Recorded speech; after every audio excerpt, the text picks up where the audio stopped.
My husband cheated on me 2 weeks after the birth of our son. My husband, 30M, and I, 30F, were married for 8 years and have 2 sons together. The oldest is 2 years old, and the youngest is 5 months old.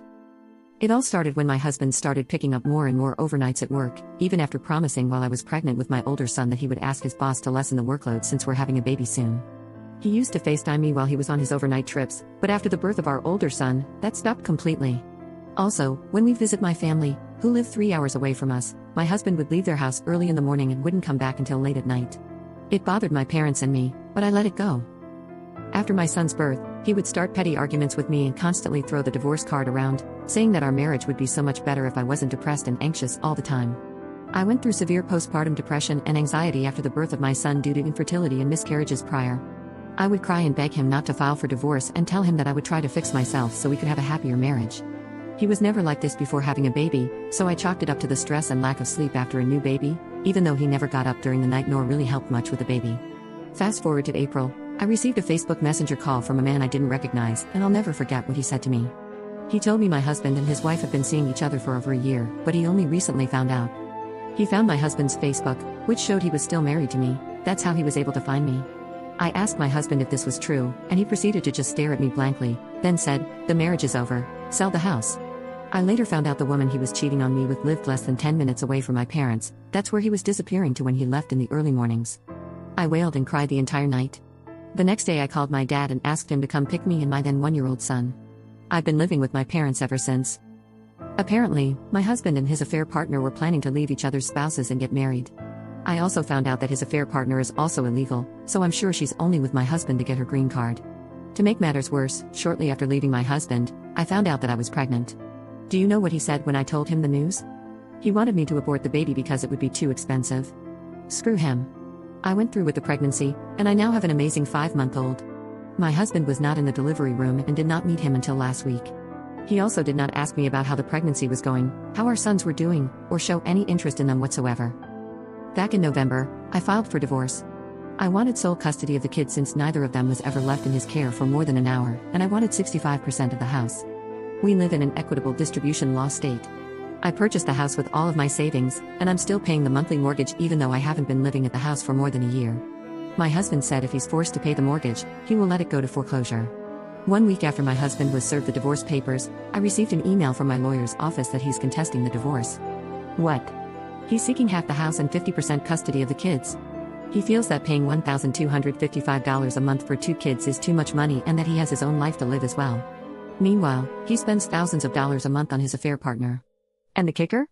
He said he's not sure if the second baby is his, so he's seeking a paternity test. What a joke. We have a court date coming up in a few weeks, and to be honest, I'm so nervous. I do not want my husband getting split custody of the kids. I can't believe this is my life now. I feel hopeless. Please tell me it gets better. Update 1. It's been tough trying to split custody of the kids. The divorce process is still ongoing and I'm not sure how long it's going to take. Whenever my ex-husband wants to see the kids, he contacts my father, and they meet up at a neutral location so he can do so. The problem is, my ex-husband is always contacting me these days to video call the boys, and I keep telling him to call my dad and video chat with the boys that way. But he says, why should he when we were married for 8 years, therefore, we can keep up with communicating for the sake of the boys. I do not want to do this.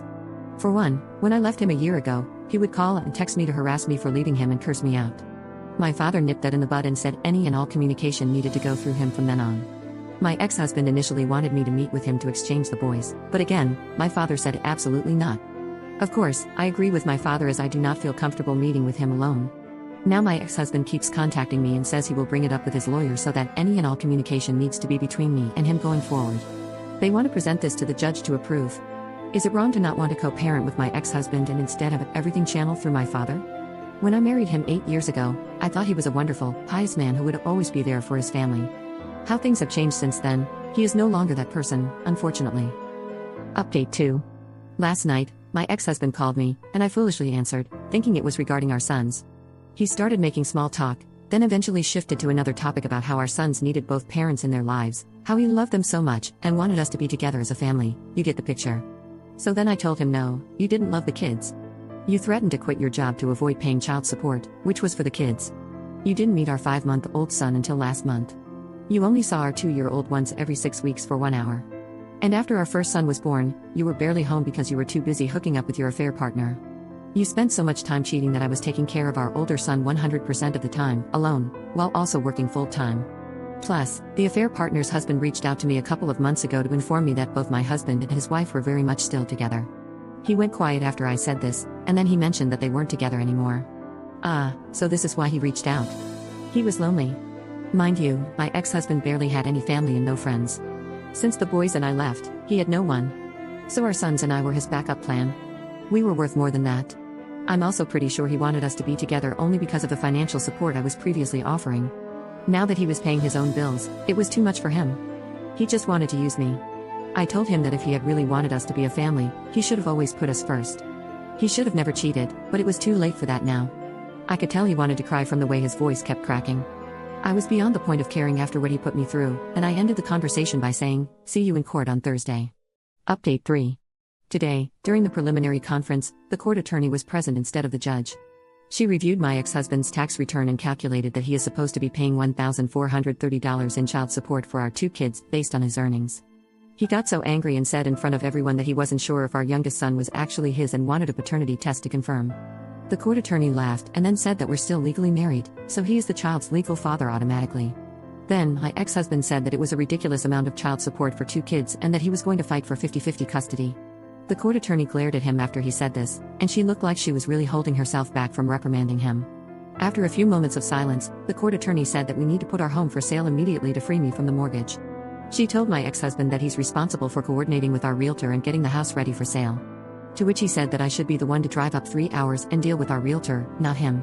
The court attorney shut that down and said he's the one living in the home for free, and she's ordering him to get the house ready for sale. He was fuming mad at this point. Update 4.